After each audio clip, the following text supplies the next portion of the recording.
Bismillah ve salatu ve selamu ala Resulillah ve ala alihi ve sahbihi ve men vala.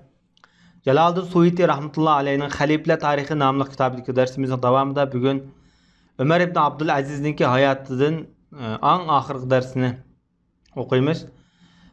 Bugün bundaq deydi Jalaldin Suyuti. Hem de bazı bir halifeler paynak başı dedi sübetlepti. Mesela İmam Sa'ali bil Lataiful Ma'arif namlı kitabında Ömer radıyallahu anhu, Osman, Hazreti Ali, Mervan ibn Hakem, Ömer ibn Abdülaziz qatarlıq muşu halifeler paynakbaş idi. Andaki halifelerden paynakbaşlık yo'qolgan dedi. Keyingi halifeler unda şaşlıq halifeler idi dedi. Hem de halife öz dairesini, etrafını qurşıgan ayal. Bu ayal kim idi undaqda? Zübeyir ibn Bakkar degan alimning deyishicha bir shoir Fatime bint Abdülmelik'ni, Ömer ibn Abdülaziz'in ayalını mediyelep mundaq degan. Halif qizdir, halife çoğun dadısı, halifeler singlisi, halife yo'ldoshi edi. Mesela dadısı halife, çoğun dadısı Mervan ibn Hakem, halife. Bu dört bir tuqqan hemşirisi var. Bularning hammasi halife. Mesela Hişam ibn Abdülmelik, Yazid ibn Abdülmelik, Velid ibn Abdülmelik degandek. Eri halife. Demek bu etraf bütün halife to'shgan ayolda. Hem de bu adam shundoq deydi. Zübeyir ibn Bakkar. Hem de bu beytga en haqliq ayol mushu birdan bir bizning zamonimizga qadar mushu ayol dedi. Fatime bint Abdülmelik. Suyuti deydi. Men shunday deyman. Bugunga qadar, yani bu 9-asrda bo'layotgan gap. Bugunga qadar hech kim bunda bir ayolning unda 10 etrafidan 6-7 adam bir halife bo'lib baqqan oila yo'q, yoki podshoh bo'lgan oila yo'q deydi. Belki bizim zamanımız kadar bo'lishi mumkin. Ayyub degan olim shundoq deydi. Ömer ibn Abdülazizga boshqalar mundaq gapirdi-da. Agar Madinaga kelib, Madinada o'lib ketgan bo'lsangiz, Payg'ambar sollallohu alayhi vasallam bilan birga siz hamda 4-odam bo'lib shu Rasulullohning qabrisiga yeniga dafn qilingan bo'lsangiz, deb shundoq deyilibdi-da.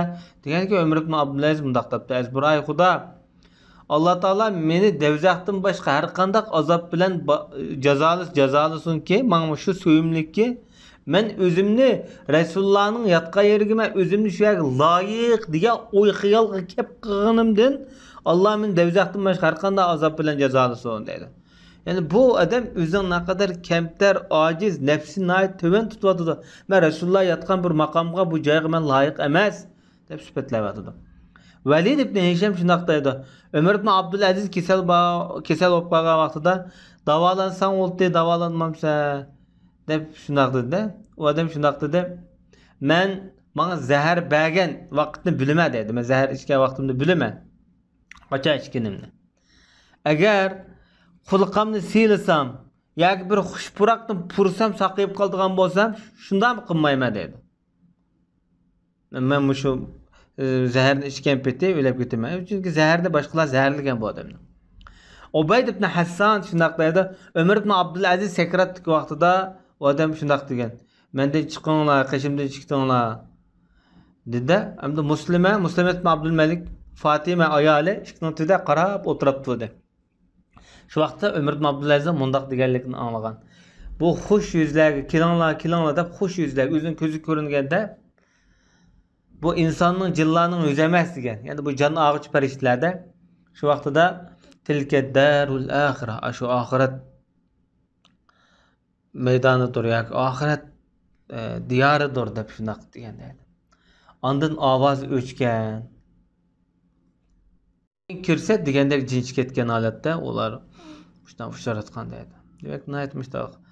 Yaqinlik bir o'limda o'lib ketganda Alloh taolo hammamizga ulug' Ramazonda duolarımızga amin degan qarindoshlarga hammamizga Alloh taolo bizga nihoyat oson, nihoyat yiqishliq sakratimiz oson bo'ladigan, qiynalmaydigan holatdagi iymon kelimasi bilan nafsimizning, dinimizning chiqishini Allohdan so'raymiz. Amin. Hisham yana shundoq deydi. Ömer ibn Abdülazizniki o'lim xabari kelgan vaqtida Hasanul Basri shundoq deb ekan. Bugün en adamlarning yaxshisi dunyodan ketdi deb. Xolidur Rabbiyning deyishicha, biz Tevratda bu shu ahli kitobningki bu qadimgi odamlardan biz birisi bo'lish kerak, chunki ahli Tevrat degan qaraganda Osman zemin Ömer ibn Abdülaziz'e 40 gün yığılaydı deb başta tapqan, işte okuyduq deydim de. Yusuf ibn Mahak degan adamniki deyişçe biz Ömer ibn Abdülaziz'deki qabrisiga topa yepib olsak, top tuzlab olsak, osmondan bir qog'oz tushdi deydi, bir xat yozig'liq hamda. Bismillahirrahmanirrahim. Bu Allah'ın Ömer ibn Abdülaziz'ga devzaqdan amonlik berilgan ahdinoma xati, yorliqnoma deb xat tushgan dedi. Mana bu hamda ochiq oshkori yolg'on gap hamda. Mana bu osmondan unda xat tushadigan ish, balki ochiq oshkori yolg'on gap mana. Bu adam hamda vali ahdilikka, xalifalikni kimga topshirgan deganda Qatada shunday deydi. Ömer ibn Abdülaziz o'zidan keyin vali ahdi bo'lgan, xalifa bo'lgan odamga xat yozib bunday degan. Bismillahirrohmanirrohim. Allah'ın bendisi Ömer ibn Abdülaziz'den Yazid ibn Abdülmelik'e Allah'ın sana salamı olsun. Yek yegane boğan Allah'a hamdü sana etme. Hulası kalam. Men keselim nait ağırlaşkan halette sana xat yazıp turuptu men. Ben bilime dedi. Ben özüm igi olgan bu hilafetten, bu hakimiyetinin mesulü men. Ben bunun da mesul dedi. Allah Teala dünya ahiretin padişahı buluş süptüyle menden hesap aladı çokum. Men hiç narsani Allah'dan yoshirib qololmayman. Agar Allah mendan rozi bo'lsa, men ig'ir uzun muddatli xo'rliqdan, azobdan qutulgan bo'lardim. Agar Allah menga nafratlansa, voy mening holimga, nega berishimni bilmayman. Yegani Allah'dan so'rayman, meni davzaqdan o'z rahmeti bilan qutqazsin. Alloh taolo o'z mamnunligi jannatini menga ato qilsin. Sana tavsiyelerim Allah'tan takva bul. Fuqaralarni, xalqlarni bular jiq ko'ngil bil deydi. Bu mendigin uzun yaşamaslığı mümkün. Ve salam deb xat yazgan. Mana bu sözlerini Ebu Naim Hilyatul Evliya namlı kitabıda senetlik, rivayetlik halette bayan kılıp ötken dedi. Ömer ibn Abdülaziz Der Sem'an degan o'rinda vafot bo'lgan. Der Sem'an hozirgi Hemisniki bir yesi. Der Sem'an deb nimish buna atalgan deganda bu Sem'an degan kishi shu ayni vaqtdagi hijriyani milodiy 4-asrda o'tgan Rimliqlarning eng cho'ng olimi va obid zoid adimi. Shu odamlar uzun taomsiz yemak ichmay necha kun shu yerda zikr tasbih aytib, ro'stub qilg'achqa mush odamniki ismi bilan mashhur atalganimda. Bu qabr bugungi kunda shu Suriyaniki Idlib viloyati, Idlib doirasidagi o'rin. Bu qabra shu İran Şialar Suriyaniki shu nizam askarlar tarafdan bu qabr ko'ydirilib tashlangan, portlangan yaqinda. Qabrda ayoli Fatima bint Malik Abdülmelik bilan bu yerga dafn qilgan Ömer ibn Abdülaziz. O'lib ketgan vaqti Hijriya 101-yili Rajab ayning 24-25-larida. Shu vaqtda bu odamning yashi 39 yosh 6 oy ekan. Yani bu adam zehir bilan o'ldirilgan. Chunki Bani Umaviylar jamiyati bu odamga shundoq zirikkan deydi. Malol bo'lgan. Chunki bu odam ularga qattiq qo'l muomala qilgan. Ularning qo'llaridan ayni vaqtida ilvogan nurg'un mol dunyoni so'kib olganda. Lekin bu zot o'zal ehtiyotga sal qarab qolgachqa bu odamni zahar bilan sug'urib zahar berib qo'yganda. Mujohid shundoq deydi, "Men Ömer ibn Abdülaziz shundoq deydi."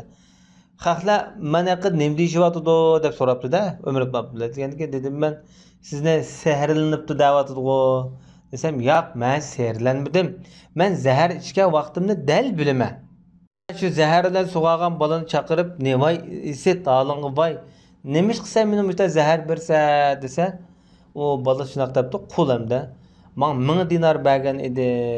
Ondan meni ozod qilib o'tishni shart qilgan edi. Shuning uchun zahar berdim" desa, "Egila" debdi, "Pulni aka" debdi-da. Pulni akagandan keyin 1000 dinar pulni davlat moliyasiga tashlab, shu yerga ommaga topshirib, "Sen endi hech kim ko'rmaydigan yerga ket endi, yo'qol" deb endi qisasma amma shuni aytib aytgan dedi. Demak bu odamniki bir oliyjanob, bir halim, muloyim, keng qo'saq bir odam ekanligi ko'rinib turibdi. Hamda bu odamniki zamonida o'lib ketgan mashhurlar kimlar?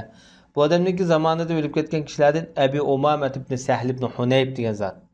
Bu özü kichik sahabadan deb qaragan. Çünkü Resulullah'nın zamanında tug'ilgan adam. Özü Ensarilarning Avs qabilasidan. Bu adam Hijriya 100 yılı İskenderiye şehrinde ölüp ketgan. İskenderiye hozirgi Misr da dengiz rayonu. Peygamber sallallohu alayhi vasallamniki qishga ekkaga vaqtida bu odamni Rasululloh o'z eg'izdan tug'gan. Bu zat hamda o'zi Badrga qatnashgan sahobaning bolasi bo'ldi. Uning ustiga Osmon ibn Affon qo'zg'olonchilar Madinada qurishib olgan vaqtida Madinada imom bo'lib, bir necha kun, bir necha zaman namoz o'qib bergan bu odam. Abi Umamniki ismi As'ad. As'ad ibn Sahl ibn Hunayb, dadasi Sahl ibn Hunayb o'zi Badrga qatnashgan, nurg'un Rasululloh bilan ham urushlarga qatnashgan sahoba, buyuk sahobalardan. Ali ibn Abu Talibniki yaqin do'sti, og'aynisi dadasi bo'ldi. Ondan başka Harice ibn Zeyd ibn Sabit. Bu zat özü Medine'deki nait meşhur şencilik yetti fakirniki biri. En meşhur. İsmi Ebu Zeydil Ensari namıyla. Medine'de şu ilim işleriyle meşgul olan özü tabi'in Hazreti Osman'daki devirde yaşayan. Bu kişinin dadısı Zeyd ibn Sabit. Zeyd ibn Sabit mu şu sahabalarının içindeki katta alimdi. Ama oğlumu öz devirdeki çoğun yetti fakirniki birisi bo'lgan gapda. Nurg'un kishilar mush odamniki qishiq kelib, mush Madinada miros, undan boshqa fatvo masalalarini so'rayotgan. Chunki dadasi Zayd ibn Sabitmi mush miros ilmiga eng dongliq, nayt usta sahobalarniki biri.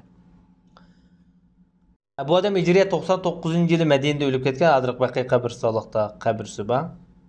Ondan boshqa mashhurlardan hamda Salim ibn Abi Ja'd, bu odam o'zi Kufada o'tgan nayt mashhur hadisshunos.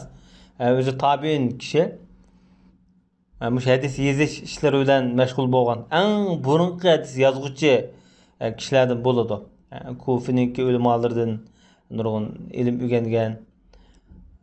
Bu zat hamda köpligen mesela şu sahabalardan hadis rivayet qilgan, mesela Jabir ibn Abdullah, Abdullah ibn Mas'ud, Abbas, Abdullah ibn Ömer ibn As, Nu'man ibn Bashir, Abdullah ibn Ömer, Enes ibn Malik qatarlıq. Abu Said al-Khudri qatarlıq sahabalar o'qigan adam bu. Ondan başqa bu adamning shogirdlari nayt ko'p. Yani bu adam nayt ishonchli ko'p hadis rivoyat qilgan deb qaragan. İmam Zahabi bu adamni sifatlab ishonchli adam, bu shu ilm uchun boshqalar talpinib izlab keldigan mundaq marja'iy shakldagi adam edi deb sifatlagan.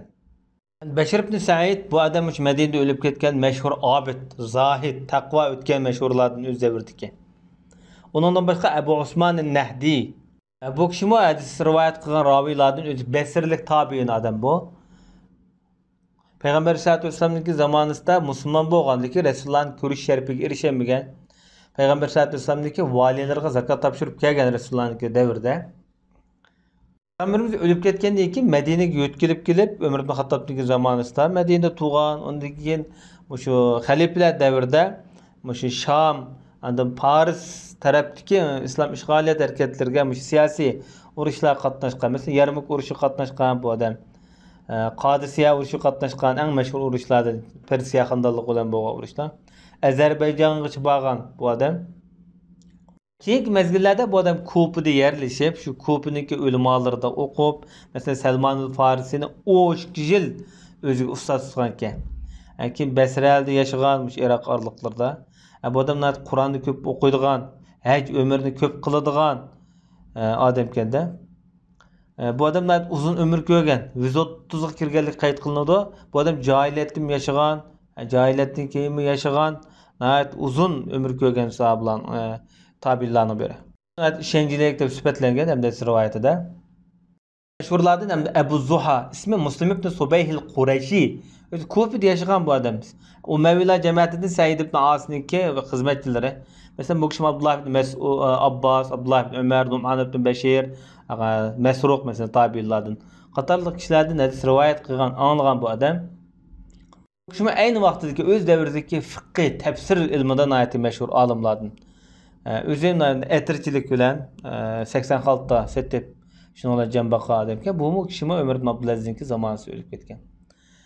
Bugün şunu olan Ömer ibn Abdülaziz'inki hayatı şunu olan ahırlaştı. Ömer ibn Abdülaziz Umeyyala sultanlardan, halifelerden 8. halife.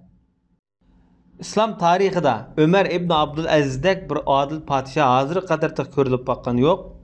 Ona bu mislisiz adil padişahınki hayatı müştüm bilan ahırlaştı. Ayette Allah kalsın inşallah. Yezid ibn Abdülmelik yani Umayyalardan 9. halifenin hayatı bilan tanışıp çıkmış. Ve sallallahu ala nebiyyina Muhammed ve ala alihi ve sahbihi ecmaîn.